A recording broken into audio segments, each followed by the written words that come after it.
नमस्कार, मी अक्षरा पाटील आणि पुस्तक वाचन या युट्यूब चॅनलमध्ये आपणा सर्वांचं खूप मनापासून स्वागत. मित्रांनो, सुधा मूर्ती यांच्या डॉलर बहू या पुस्तकाचं आजपासून आपण वाचन करणार आहोत. तत्पूर्वी चॅनलवर पहिल्यांदाच असाल किंवा चॅनल यापूर्वी सबस्क्राईब करायचं राहून गेलं असेल तर चॅनलला आधी सबस्क्राईब करा आणि पुस्तक वाचन कसं वाटलं, कादंबरी कशी वाटली ते कमेंट बॉक्समध्ये जरूर कळवा. भाग 1. बेंगळुरूहून मिरजेकडे जाणाऱ्या कित्तूर चन्नम्मा एक्सप्रेसची चंद्रू अस्वस्थ मनानं वाट पाहत होता. त्याला स्टेशनवर येऊन बराच वेळ झाला होता, पण अजूनही गाडीचा पत्ता नव्हता. चंद्रूचा धाकटा भाऊ गिरीशही त्याच्याबरोबर होता, पण आलोच, एका मिनिटात 2 पेपर घेऊन, असं सांगून तो जो निघून गेला होता तो अर्धा तास होऊन गेला तरी आला नव्हता. चंद्रू मनातल्या मनात चडफडत पुन्हा पुन्हा घड्याळ पाहत होता.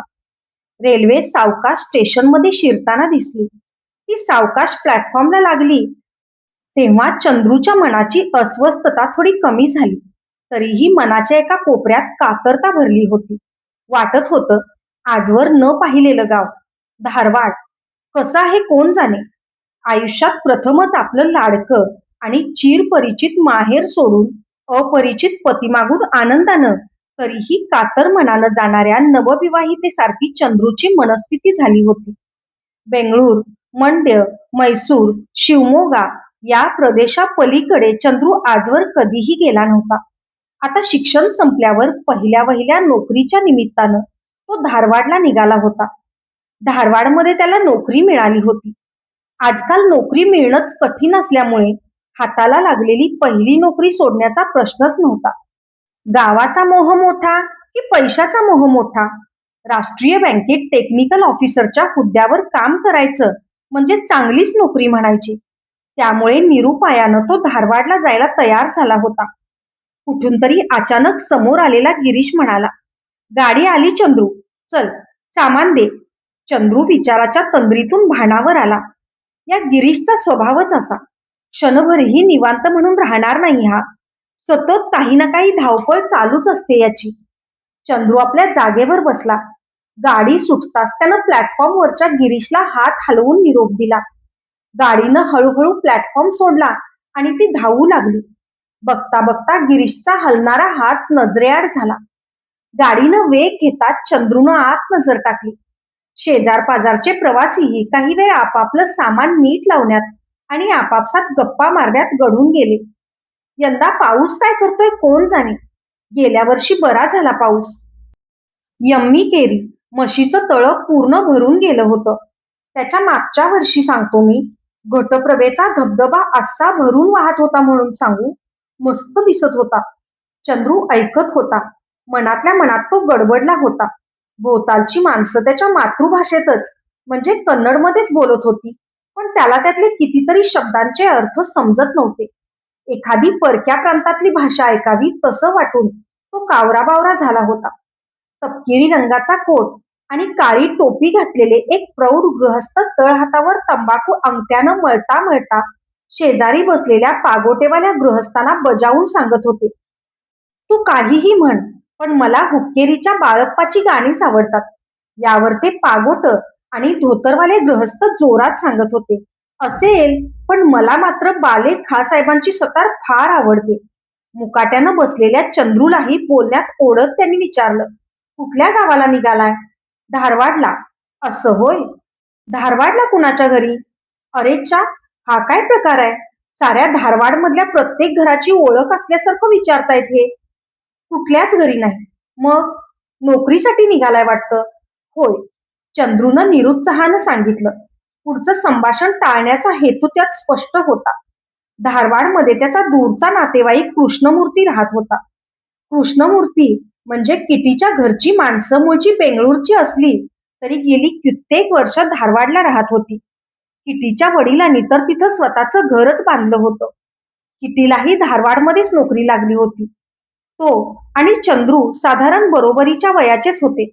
आता किटीची कन्नड भाषा ही बेंगळुरी ढंग सोडून धारवाडी ढंगाची झाली होती.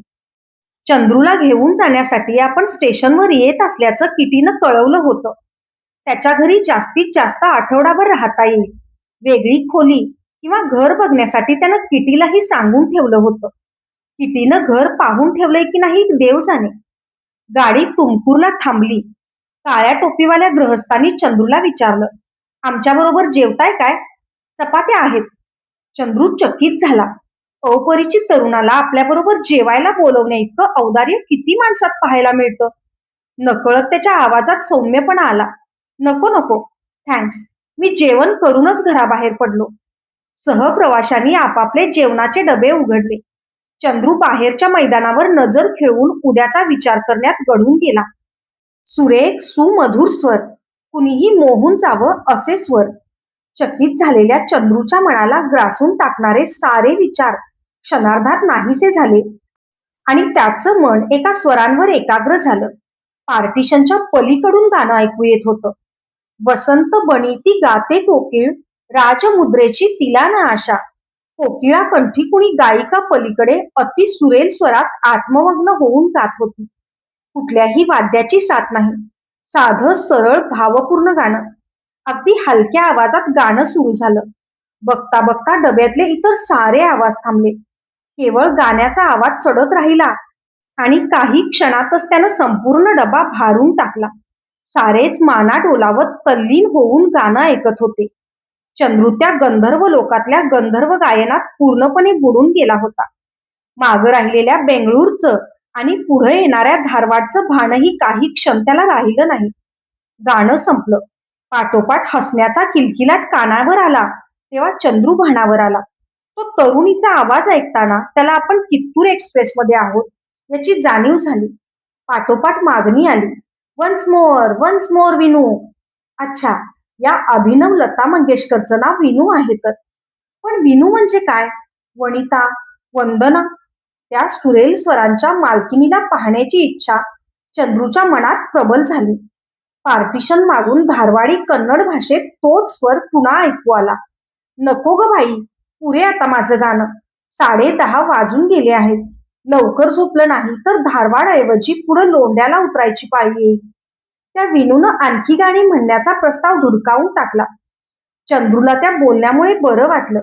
म्हणजे ही विनू आणि तिच्या मैत्रिणीही धारवाडला उतरणार आहेत तर. चंद्रूचा उत्साह द्विगुणित झाला. विनू, तुलाच गानगंधर्व पुरस्कार मिळायला हवा बघ. कालच्या स्पर्धेत तुझाच पहिला नंबर येणार याविषयी आमच्या मनात तरी तिळभरही शंका नव्हती. म्हणजे या सगळ्या बेंगळूरच्या कुठल्या तरी गायनाच्या स्पर्धेसाठी आल्या होत्या तर. तिथं या विनूला पहिल्या क्रमांकाचं बक्षीस मिळालं तर त्यात काहीही आश्चर्य नाही. चंद्रूच्या अंतर्मनानं न पाहिलेल्या विनूच्या वतीनं निर्वाळा दिला.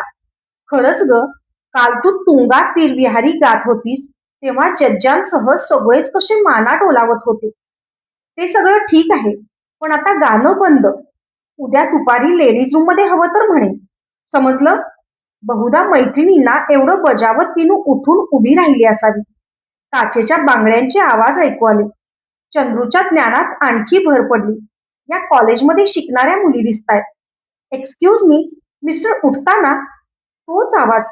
चंद्रूनं मान वर करून पाहिलं. गोरा पान वर्ण, मोठाले काळेभोर डोळे, सरळ टोकदार नाक, दाट काळेभोर केस.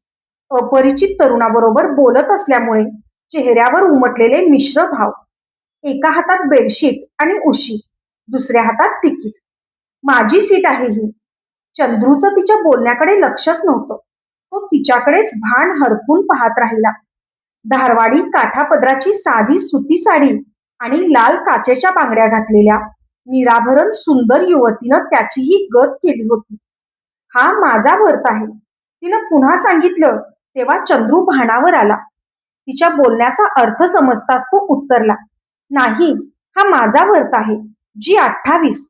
नाही, हा पहा, G28. तिनं तिकीट दाखवत म्हटलं. त्याच कोकिळकंठी सुंदरीच्या तोंडून बाहेर पडलेले शब्द त्याला पुन्हा गुंगवून गेले. सुरेल स्वराची धनीन सुंदरही असली पाहिजे असं काही नसतं, पण विनूचं सौंदर्यही स्वरांइतकंच अनुपम होतं.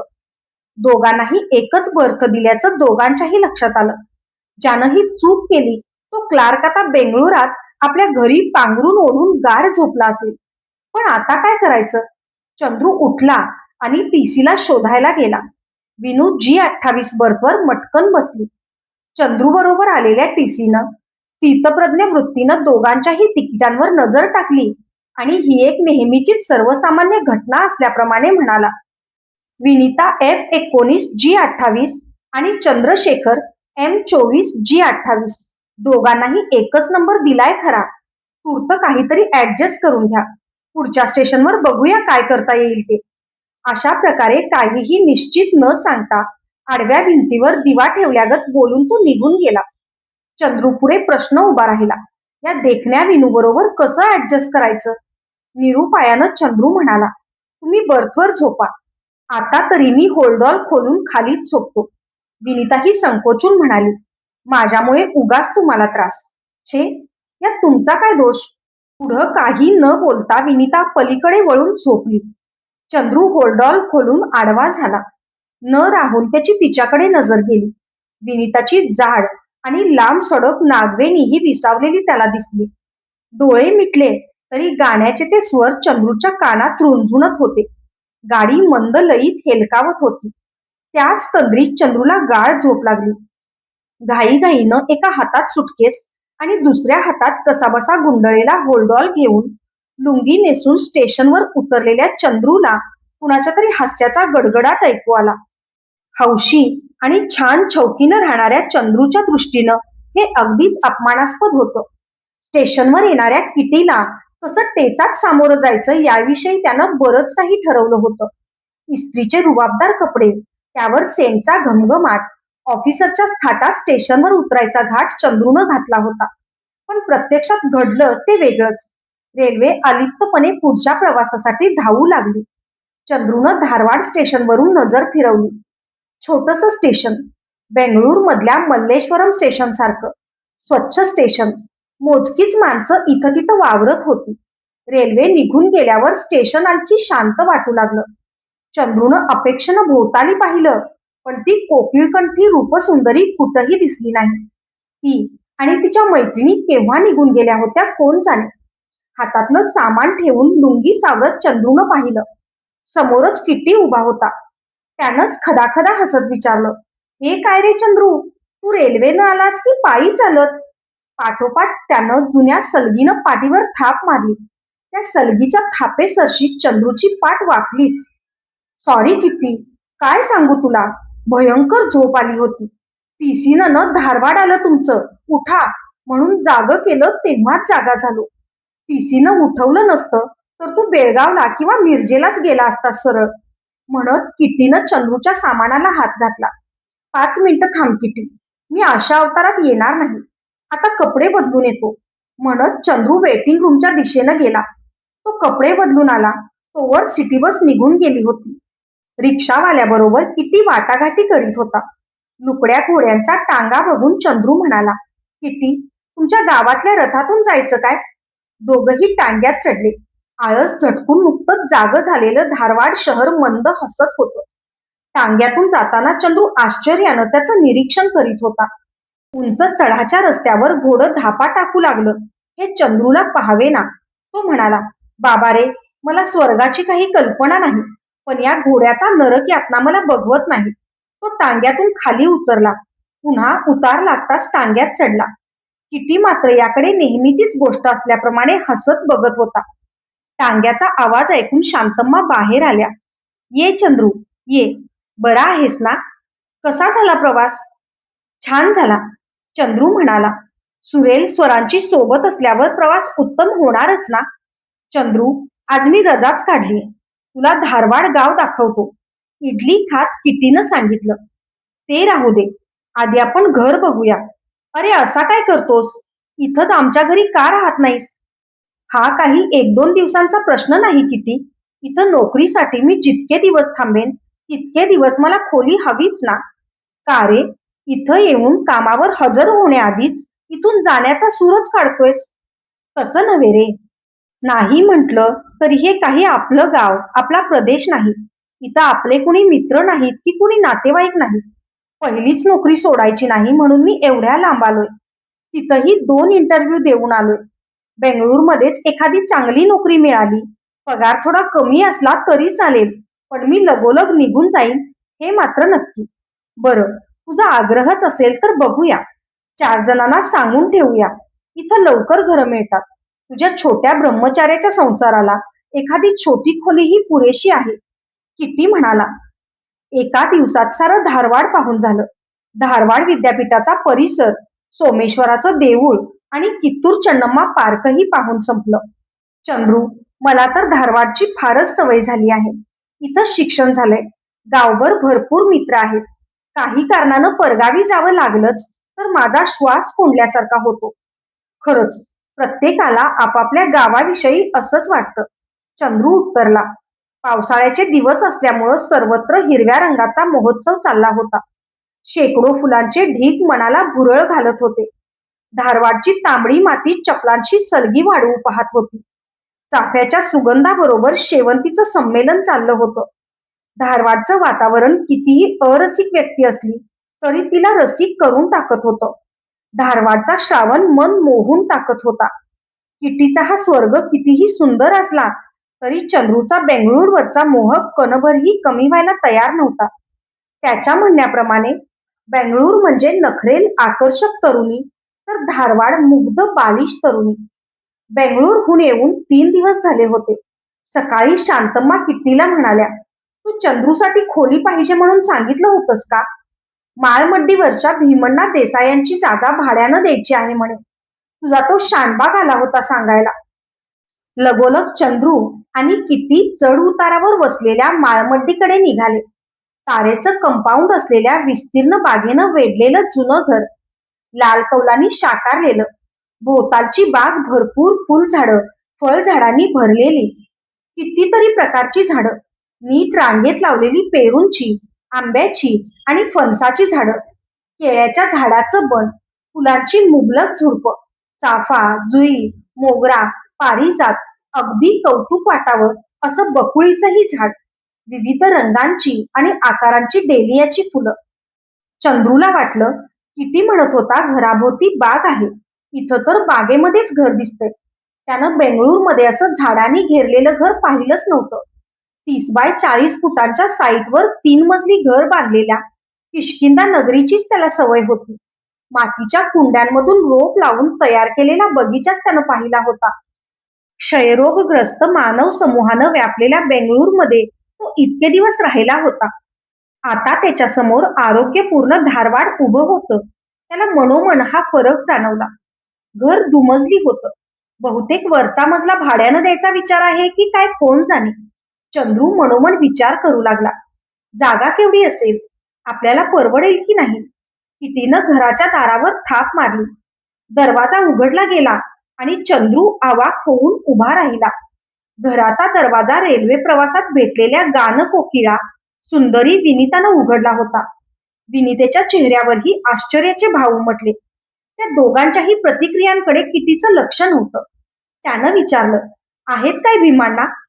विनितेनं स्वतःला सावरत म्हटलं, हो आहेत, या, येतील एवढ्यात, बसा तुम्ही. आणि हरिणीच्या वेगानं ती आत दिशेनाशी झाली.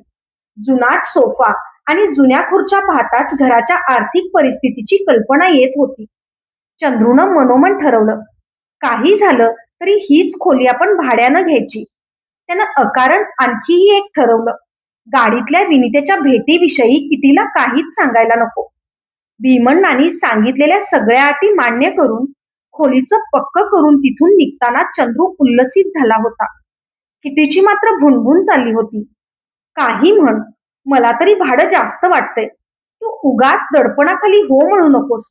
आणखी 2 दिवसांमध्ये याहून कमी भाड्यामध्ये याहून मोठं आणि नवं घर मिळू शकेल. आपण आणखी प्रयत्न करूया. पण चंद्रूनं मात्र नकारार्थी मान हलवली. त्याची फार काही बोलायची इच्छा नव्हती. कारण विनितेनं त्याचं मन व्यापून टाकलं होतं. मनोमन तो उल्लसित झाला होता. अशाच नवनवीन आणि विविध विषयांवरच्या कथा, कविता आणि पुस्तकांसाठी पुस्तक वाचन बाय अक्षरा पाटील हे चॅनल सबस्क्राईब करा आणि पुस्तक वाचन कसं वाटलं, कादंबरी कशी वाटली ते कमेंट बॉक्समध्ये जरूर कळवा. थँक्यू.